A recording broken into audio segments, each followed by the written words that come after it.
Hello all, this is Vibhuti Khanna from institute of commerce. आज जो मैं डिस्कस करने जा रही हूँ वो अकाउंटिंग रेशो है, और जो अकाउंटिंग रेशो सीबीएसई ने इस साल इंक्लूड किया है आपके सिलेबस में। Actually that ratio is not available in the books, ना ही वो टीएस ग्रेवाल में है, ना ही वो डीके गोयल में है। मे बी अब जो सैंपल पेपर्स आएंगे उसमें आपको रेशो मिलेगा। साथ ही साथ ये रेशो आपके सैंपल पेपर में अवेलेबल है जो सीबीएसई ने प्रोवाइड किया है। ठीक है जी, ये जो रेशोज हैं, दो रेशो सीबीएसई ने इस बार इंक्लूड किया है। मैं अभी सिर्फ एक ही कवर कर रही हूँ, मैं सोल्वेंसी को कवर कर रही हूँ, और मैं नेक्स्ट वीडियो में एक्टिविटी रेशो जो सीबीएसई ने इंक्लूड किया है उसको भी कवर करूंगी। मैं एक्सप्लेन करने जा रही हूँ। ये करना बहुत जरूरी है। रीजन बिहाइंड सीबीएसई ने एक तो इसे इस साल इंक्लूड किया, दूसरी चीज इसी रेशो को सैंपल पेपर में भी डाल दिया कि आप लोग प्रिपेयर कर पाए, और इसकी बोर्ड में आने की प्रोबेबिलिटी भी है। एक बात ध्यान रखिएगा, रेशो एनालिसिस से फर्स्ट टाइम 8 मार्क्स का पेपर सेट हो रहा है। 80 नंबर के पेपर में 8 नंबर का पेपर इसी चैप्टर से आ रहा है, तो रेशो अच्छा करना आपका बनता है। ठीक है जी, तो हमारे जो सोल्वेंसी रेशो है, नॉर्मली हमारे 4 सोल्वेंसी रेशो थे, जिसमें डेट इक्विटी रेशो था हमारा, total asset to debt ratio था, प्रोप्राइटरी रेशो था, और इंटरेस्ट कवरेज रेशो था। ये 4 रेशो हम कर चुके हैं। इसकी वीडियोस मैं पहले अपलोड कर चुकी हूँ, उसका फॉर्मूलाज और सिग्निफिकेंस के साथ। लेकिन ये रेशो मैंने अलग से इसलिए बनाया, क्यों?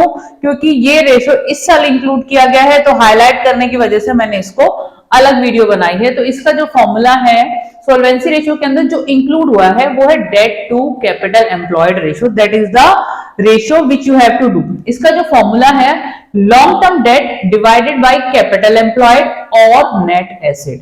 एक्चुअली डेटा डायरेक्ट गिवन नहीं होता, आपको कैलकुलेट करना है।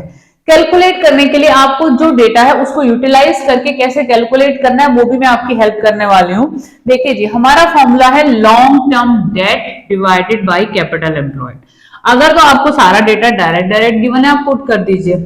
अगर आपको कैलकुलेट करना है तो कैपिटल एम्प्लॉयड आपसे कैलकुलेट करवाई जाएगी। उसका फॉर्मूला होता है share holders fund plus long term date. ध्यान से सुनिए, मैं इसको एक्सप्लेन कर रही हूँ। शेयर होल्डर्स फंड में क्या आती है? Share capital, reserve and surplus. Share capital में preference share capital, equity share capital दोनों कवर होगी।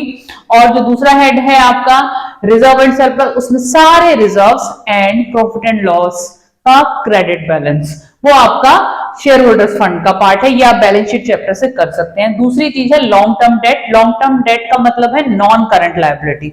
वो डिबेंचर्स भी हो सकते हैं, वो टर्म लोन भी हो सकते हैं। तो दोनों को एग्रीगेट करेंगे तो आपकी कैपिटल एम्प्लॉयड आ जाएगी। ये तो हुई लायबिलिटी अप्रोच।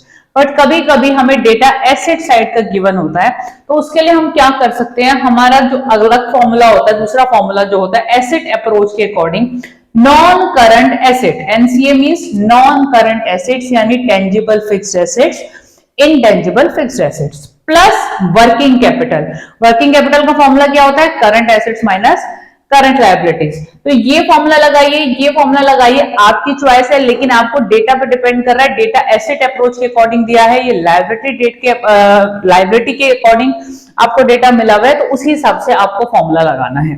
ठीक है जी। अब हमारा जब long term debt divided by capital employed और नेट एसेट्स, हमें नेट एसेट्स भी हम ले सकते हैं। नेट एसेट्स कैसे कैलकुलेट होगी? Total assets minus current liabilities. Total assets minus current liability, इसे नेट एसेट बोल दो या इसे कैपिटल एम्प्लॉयड बोल दो, एक ही बात है। छोटी सी चीज में यहाँ पे एक और चीज आपको बताना चाह रही हूँ, ये बात ध्यान रखिएगा। हमारी जो बैलेंस शीट होती है उसमें हमारी यहाँ नॉन करंट एसेट्स आती हैं, ये हमारी करंट एसेट्स होती हैं, ये हमारे शेयर होल्डर्स फंड होते हैं, ये हमारी नॉन करंट लायबिलिटी और ये करंट लायबिलिटी। अगर इन 5 हेड्स के तरीके से अगर हम करते हुए चलते हैं ना, तो मैं बता रही हूं आपकी मिस्टेक नहीं होती है। ये देखिए जी, ये बैलेंस शीट है हमारी। Share holders fund, non current liability, non current assets, current assets, ये 5 आपके कंपोनेंट्स हैं। तो अगर आपके पास एसेट साइड का डेटा गिवन है तो ऑब्वियसली लायबिलिटी साइड का टोटल दोनों का सेम आएगा। इस फॉर्मेट को आपको काफी जगह यूज किया जा सकता है रेशियो चैप्टर में फॉर कैलकुलेशन ऑफ वैल्यूज। ठीक है, आप इसे यूज करेंगे तो आपको हेल्प होगी, क्योंकि कभी कभी क्या होगा, आपको नॉन करंट लायबिलिटी चाहिए और ये सारा डेटा है, तो नॉन करंट लायबिलिटी इसके बेस पे आप निकाल सकते हैं। एक और चीज है कि आपका debt to capital employed ratio का एक और फॉर्मूला होता है total debt divided by total asset. Total debt में लॉन्ग टर्म डेट भी आएंगे और शॉर्ट टर्म डेट्स भी आएंगे, और आप उसे डिवाइड करेंगे टोटल एसेट से। तो आप ये फॉर्मूला लगाएंगे, ये फॉर्मूला लगाएंगे, ये सारा का सारा डिपेंड करता है कि आपसे क्वेश्चन में डेटा क्या दिया है और उसी के हिसाब से आपको फॉर्मूला लगाना है।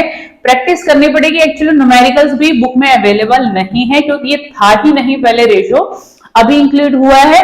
तो मोस्ट प्रोबेबली अब आपके जो सैंपल पेपर्स अपलोड होंगे, जो आएंगे एज पर पब्लिशर, उसमें ये जरूर रेशो मिलेगा और 3-4 न्यूमेरिकल जरूर मिलेंगे। करके जरूर जाइएगा, हेल्प होगी क्योंकि एग्जाम में आएगा। अच्छा, अब हम सिग्निफिकेंस पे बात करते हैं। It shows proportion of long term date in capital employed. Actually ये रेशो बता क्या रहा है, हमारा प्रोपोर्शन बता रहा है कि it shows proportion of long term date in capital employed, यानी बिजनेस ज्यादा हम डेट से चला रहे हैं या हम इक्विटी से चला रहे हैं। ऑब्वियस सी बात है, अगर हम डेट से बिजनेस चला रहे हैं that is a risky business, क्योंकि डेट को रिफंड भी करना होता है अलोंग विद इंटरेस्ट। तो जितना कम डेट रहे बिजनेस के ऊपर उतना अच्छा है, जितना कम रहेगा बिजनेस रिस्की कम रहेगा, और जितना ज्यादा आपका डेट रहेगा उतना बिजनेस की जो सोल्वेंसी पोजीशन है in the long term risky होती जाएगी। So low ratio provide security to the lenders. हम कह सकते हैं कि अगर ratio will remain low that is a security for the business and the lenders too, क्योंकि रीपेमेंट हमें लोन का तो करना ही करना है, और अगर हम अपने लोन पे ही सारा बिजनेस रन कर रहे हैं तो obviously that is a risky affair for the business. ये सिग्निफिकेंस भी आपको देना होगा। जो आपके सैंपल पेपर में न्यूमेरिकल आया है उसमें आपसे इसी में कुछ 3 to 4 सिचुएशंस गिवन है, जिसमें इंप्रूव, रिड्यूस और आपका इक्वल और इस तरीके की कुछ एनालिसिस वाला क्वेश्चन आपको आया है, जिसको आप करेंगे। आप सैंपल पेपर देखिए सीबीएसई का, और उसमें सारे क्वेश्चन दिए हुए हैं। मैं इसके साथ भी स्क्रीनशॉट शेयर कर रही हूँ, जो सीबीएसई ने क्वेश्चन दिया है उसका मैं स्क्रीनशॉट शेयर करूंगी अलॉन्ग विद आंसर की, क्योंकि एक ही क्वेश्चन अवेलेबल है तो मैं इसी वीडियो में शेयर करने वाली हूँ। Hope this video will be helpful for you.